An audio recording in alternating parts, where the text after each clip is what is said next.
اللہم صلی نحمدہ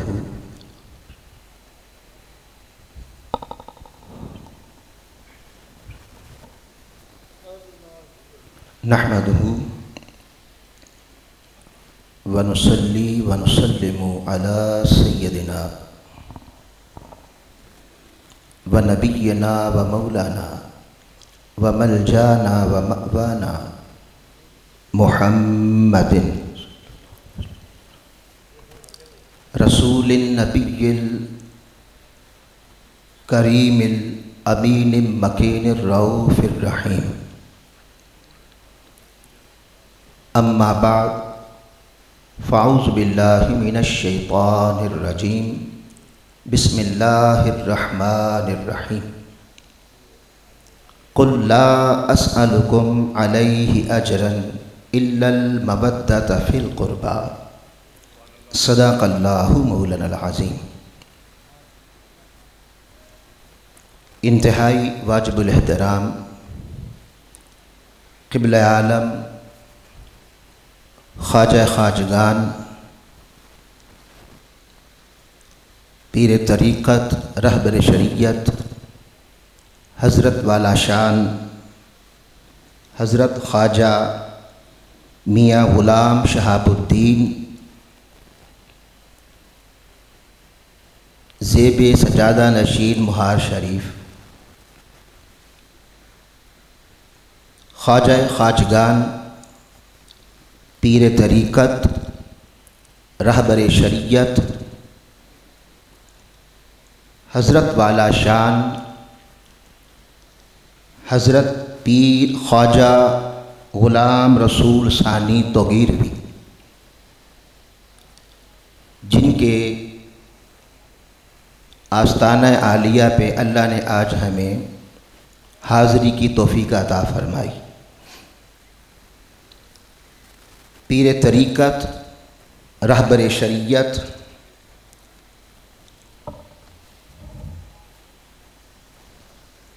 حضرت خواجہ پیر غلام فخر الدین فخر توگیروی، جو امیر ہیں جماعت اہل سنت بہاول نگر کے، دیگر معزز علماء کرام، سادات اعظام اور اس بارگاہ کے ساتھ فیضیاب ہونے والے تمام محبین اور تمام اس بارگاہ کے واصلین اور عشاقان کرام، آج ہم اللہ کی توفیق اور حضور علیہ الصلوۃ والسلام کے نالین مبارک کے تصدق سے اس عظیم الشان محفل میلاد مصطفیٰ صلی اللہ علیہ وآلہ وسلم، اللہ کے ایک مرد قلندر ولی کامل حضرت خواجہ غلام رسول توگیروی رحمۃ اللہ تعالی علیہ، ان کے مزار پاک پر ان کے قدموں میں بیٹھ کر ان سے فیضیاب ہوتے ہوئے اپنے پیارے حبیب صلی اللہ علیہ وآلہ وسلم کے میلاد کے عظیم الشان روحانی تربیتی اجتماع میں حاضر ہیں۔ آج کے لیے مجھے خاص موضوع دیا گیا، وہ یہ کہ صحابہ کرام اور اہل بیت کا باہمی تعلق کیا ہے۔ یہ ایک المیہ ہے کہ امت ایک صحابہ کا گروہ بن گیا، ایک اہل بیت کا گروہ بن گیا، اور یوں آپس میں متصادم ہے۔ لہٰذا یہ موضوع بڑا اہم تھا اور اس پر بات کرنا بھی بہت ضروری ہے، تاکہ ہمیں یہ پتہ چل جائے کہ صحابہ کرام کا آپس کا تعلق کیا تھا۔ یاد رکھ لیں کہ میرے استاذی المکرم شیخ الاسلام ڈاکٹر محمد طاہر القادری مدد اللہ، آپ نے فرمایا کہ اہل بیت وہ گھر والے ہیں اور صحابہ کرام وہ در والے ہیں،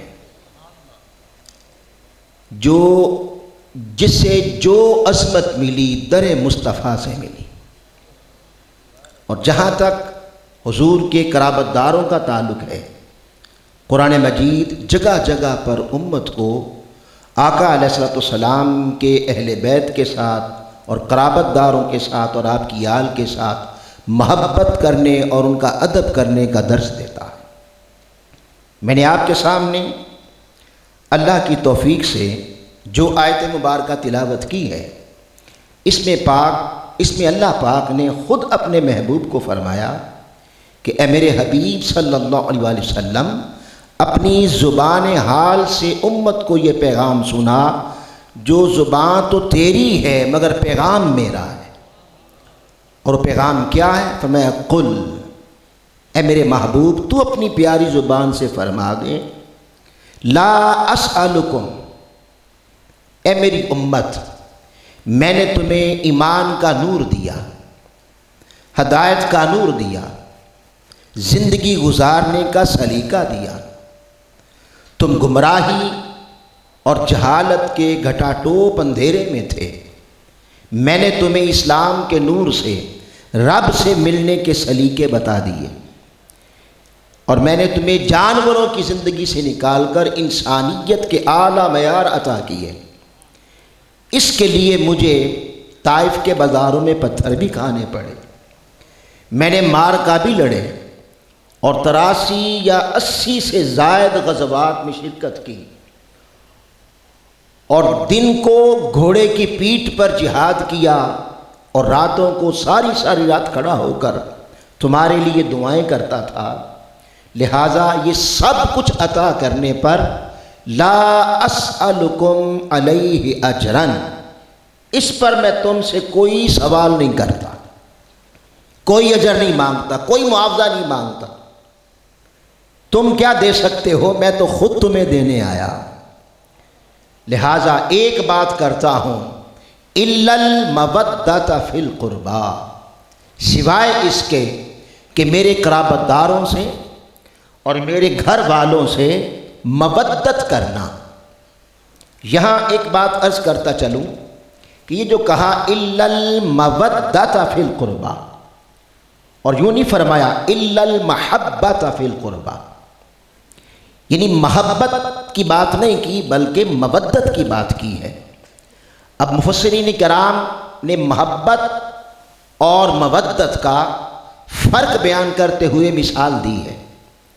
وہ فرماتے ہیں کہ محبت کی مثال ایسی ہے کہ جیسی مینڈک کا تعلق پانی سے ہے، یا کچھوے کا تعلق پانی سے ہے، پانی میں رہے تو تب بھی زندہ، پانی نہ ملے تو تب بھی زندہ۔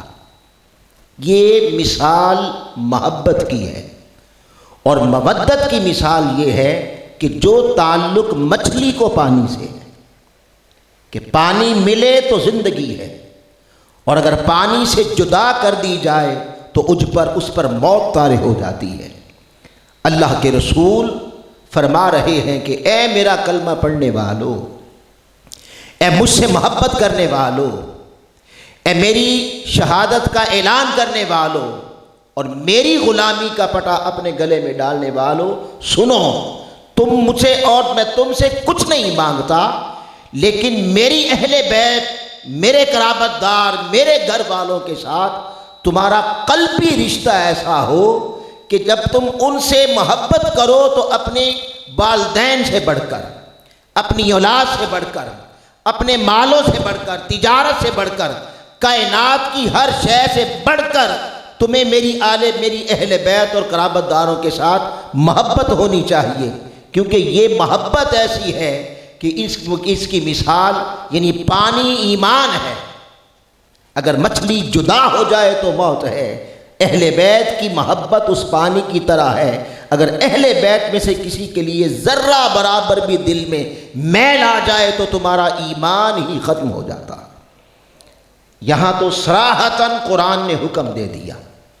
اب آئیے چند باتیں میں آپ کے سامنے پہلے اہل سنت کی کتابوں سے اور پھر اہل تشیع کی کتابوں سے چند واقعات اہل بیت کا اور صحابہ اکرام کا آپس کا تعلق کیا تھا، ان کی آپس میں ادب کیا تھا، آپس میں محبت کیا تھی، وہ سامنے رکھتا ہوں تاکہ ہمیں پتہ چلے کہ یہاں کیا ہو رہا ہے۔ یہاں سب پیٹ کے دھندے ہیں، ہمیں لڑایا جا رہا ہے، جبکہ وہ دونوں ہستیاں آپس میں ایک دوسرے کے ساتھ محبت کرتے تھے، ادب کرتے تھے، اور ان کا آپس میں کسی قسم کا کوئی ایسا تعلق نہیں تھا جس سے نفرت کا اظہار ہو سکے۔ اب سب سے پہلے بخاری شریف کی حدیث پاک آپ کے سامنے رکھ رہا ہوں۔ حضرت عقبہ رضی اللہ تعالیٰ عنہ آپ فرماتے ہیں، صداقت کے تاجدار حضرت سیدنا صدیق اکبر رضی اللہ تعالیٰ عنہ، آپ کو میں نے دیکھا کہ آپ نے حضرت امام حسن مجتبیٰ بن علی بن ابی طالب رضی اللہ تعالیٰ عنہما کو کندھوں پہ اٹھایا ہوا تھا اور گلی کے اندر تشریف لے جا رہے تھے، اور آپ کے ساتھ حضرت مولا علی بھی تھے، اور آپ فرما رہے تھے کہ اے علی، حسن کی شبیہ تیرے جیسی نہیں، حسن کی شبیہ تو مصطفیٰ جیسی ہے۔ میرے قائد شیخ الاسلام ڈاکٹر محمد طاہر القادری آپ فرماتے ہیں، آپ نے 6 لاکھ حدیثوں کا مطالعہ کیا، یعنی اپنی آنکھوں سے 6 لاکھ حدیثیں پڑھی، اور اس میں سے 40,000 حدیثیں منتخب کر کے کتاب جامع السنہ ترتیب دی۔ آپ فرماتے ہیں، میں نے اپنے پورے مطالعہ میں کوئی حدیث ایسی نہیں پڑھی کہ صدیق اکبر رضی اللہ تعالیٰ عنہ نے کبھی اپنے بیٹے کو بھی کندھوں پہ بٹھایا، اپنے لخت جگر کو کندھوں پہ نہیں بٹھایا، بلکہ مولا علی کے بیٹے اور سیدہ کائنات کے بیٹے کو کندھوں پہ بٹھایا۔ کیوں؟ سنت مصطفیٰ ہے۔ یہ وہ شہزادے تھے جو راکب دوش مصطفیٰ تھے، اور حضرت صدیق اکبر رضی اللہ تعالی عنہ اپنی اولاد کو چھوڑ کر اہل بیت کے ساتھ محبت، پیار اور مودت کا ثبوت دیتے ہوئے انہیں کندھوں پر بٹھا کر گلیوں میں سیر کروا رہے۔ یہ حال محبت کا تھا۔ پھر سیدہ عائشہ صدیقہ ام المؤمنین رضی اللہ تعالی عنہا آپ فرماتی ہیں کہ میں اپنے بابا صدیق اکبر رضی اللہ تعالیٰ عنہ کو حضور کی بارگاہ میں بیٹھا جب دیکھتی، صحابہ بھی بیٹھے ہوتے، میرے بابا صدیق اکبر بھی بیٹھے ہوتے، تو میں کیا دیکھتی؟ آپ مولا علی کے مکھڑے کو ٹکٹکی لگا کے تکتے رہتے تھے۔ مولا علی کے مکھڑے کو ٹکٹکی لگا کے تکتے رہتے تھے۔ میں نے ایک دن پوچھا، بابا صدیق مجھے یہ تو بتائیں، جب بھی آپ حضور کی مجلس میں بیٹھتے ہیں، میں نے آپ کو دیکھا ہے کہ آپ مولا علی رضی اللہ تعالیٰ عنہ کے مکھڑے کو ٹکٹکی لگا کے تکتے رہتے ہیں، راز کیا ہے؟ یہ راوی کون ہیں؟ سیدہ عائشہ صدیقہ۔ اور عظمت کس کی ہے؟ مولا علی کی۔ اور عظمت کیا ہے؟ فرمایا، صدیق اکبر نے فرمایا، بیٹی میں اس لیے مولا علی کے چہرے کو صرف تکتا نہیں رہتا، میں نے خود اپنے کانوں سے مصطفیٰ کی زبان سے سنا ہے کہ علی کے مکھڑے کو تکنا بھی عبادت ہے۔ پانی پڑا ہو، پانی دے دیں، اس کو کر دیں۔ علی کے مکھڑے کو تکنا عبادت ہے۔ ہر کوئی اپنے مکتب پر لکھ کے رکھتا ہے، علی کے مکھڑے کو تکنا عبادت ہے۔ اور جب موسم آتا ہے محرم الحرام کا، ہر کوئی کہتا ہے علی کے مکھڑے کو تکنا عبادت ہے، بابا علی کے مکھڑے کو تکنا عبادت ہے۔ یہ بتایا کس نے؟ یہ بتایا کس نے؟ یہ سید عائشہ صدیقہ نے بتایا، اور یہ عبادت کرنے والے صدیق اکبر تھے۔ اگر ان کے درمیان کوئی کسی قسم کا تعصب ہوتا، رنجش ہوتی، کوئی آپس میں دشمنی ہوتی، تو وہ یہ بات چھپا دیتے۔ یہ بات چھپا سکتے تھے، مگر نہیں، یہ دشمنیاں ہم نے پیدا کی ہیں، ان میں دشمنیاں نہ تھیں۔ پھر حضرت صدیق اکبر کا دور ہے، ان کا اپنا دور ہے۔ آپ نے اپنی رعایا کو تلقین کرتے ہوئے فرمایا انظروا محمدا فی اہل بیت، محمد کی زیارت کرنی ہو تو اہل بیت کے مکھڑے کو تکا کرو، اور اہل بیت کا مکھڑا اس لیے دیکھا کرو کہ ان کے اوپر محمد ہیں، ان کا جلوہ ان کے چہروں میں ہوتا ہے۔ اس طرح تکو اہل بیت کو کہ جیسے تم محمد مصطفیٰ کو تک رہے ہو، ان کی زیارت کیا کرو اور انہیں دیکھا کرو۔ اسی طرح حضرت زید بن حارث رضی اللہ تعالی عنہ، اب ان کا تعلق اہل بیت سے دیکھیں، یہ کبائر صحابہ میں سے ہیں رضی اللہ تعالی عنہ۔ آقا علیہ الصلوۃ والسلام کے وصال کے بعد زید بن حارث بوڑھے ہو گئے، ان سے چلا نہیں جاتا تھا، زیادہ پیدل نہیں چل سکتے تھے۔ ان کی والدہ کا انتقال ہو گیا۔ جب انتقال ہو گیا، جنازے کے لیے گئے تو زید بن حارث چونکہ چل نہیں سکتے تھے تو یہ اونٹنی یا گھوڑے پر تھے۔ جنازہ ہو گیا، جب جنازہ ہو گیا تو آپ کو واپسی کے لیے اونٹنی یا گھوڑے کے اوپر سوار کرنے کے لیے لایا گیا۔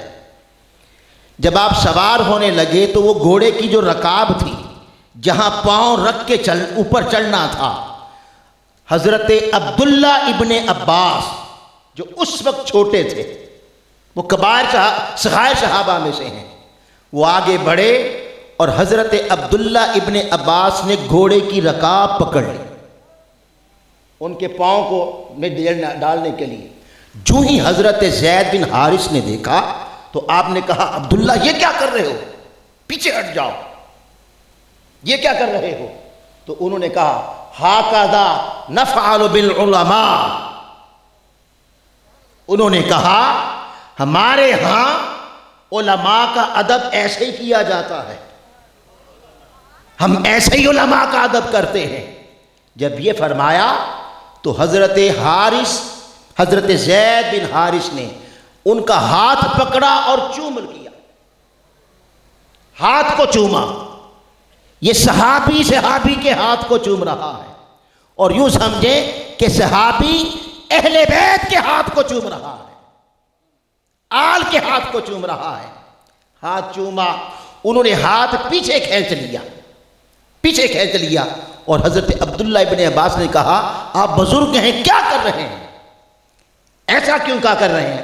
آپ نے فرمایا ہمیں یہ حکم دیا گیا ہے کہ نبی کی اہل بیت کے ہاتھ چوما کرو، ان کا ادب کیا کرو۔ یہ حضرت زید بن حارث رضی اللہ تعالیٰ عنہ۔ اسی طرح حضرت عمر فاروق رضی اللہ تعالیٰ عنہ کا اہل بیت کے ساتھ محبت کا تعلق کیا تھا؟ دور فاروقی ہے، جنگ ہوئی، مال غنیمت آیا، حسنین کریمین بھی کھڑے ہیں اور آپ کے بیٹے عبداللہ بھی کھڑے ہیں۔ آپ نے حضرت عبداللہ کو 500 درہم دیے اور شہزادگان کو 1,000 درہم دیے۔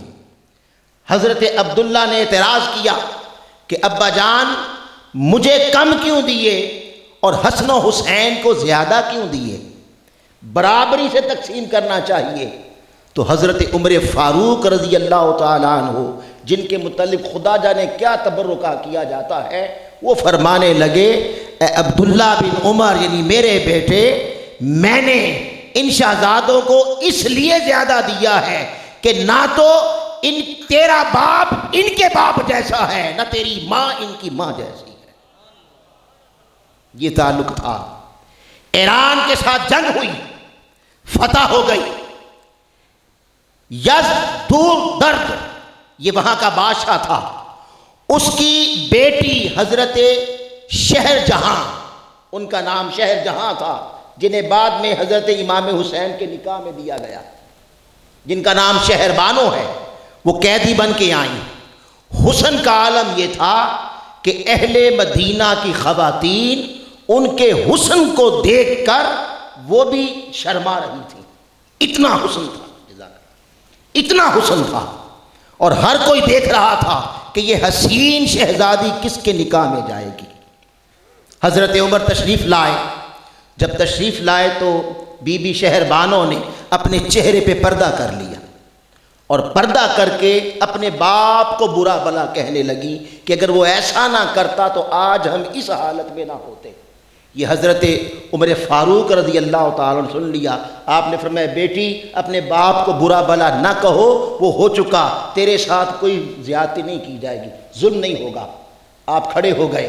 اب ہر کوئی دیکھ رہا تھا کہ یہ شہزادی ہے، اس شہزادی کو کس کے نکاح میں دیا جائے گا۔ قربان جائیں وہ شہزادی جس کے حسن کو دیکھ کر ہر خاتون شرما رہی تھی، وہ حسینہ، حضرت حسین شہزادی، خوبصورت شہزادی۔ حضرت عمر فاروق نے فرمایا حسین کو بلا کے لاؤ، کیونکہ یہ شہزادی ہے تو دھولا بھی کوئی شہزادہ اپنے بیٹے سے نہیں کیا، ان سے پیدا ہوئے علی اصغر، ان سے پیدا ہوئے علی اکبر، ان سے پیدا ہوئے زین العابدین۔ تو گویا آل پاک کے ساتھ محبت کا یہ عالم ہے کہ آج یہ جو شہر بانو عطا ہے عمر فاروق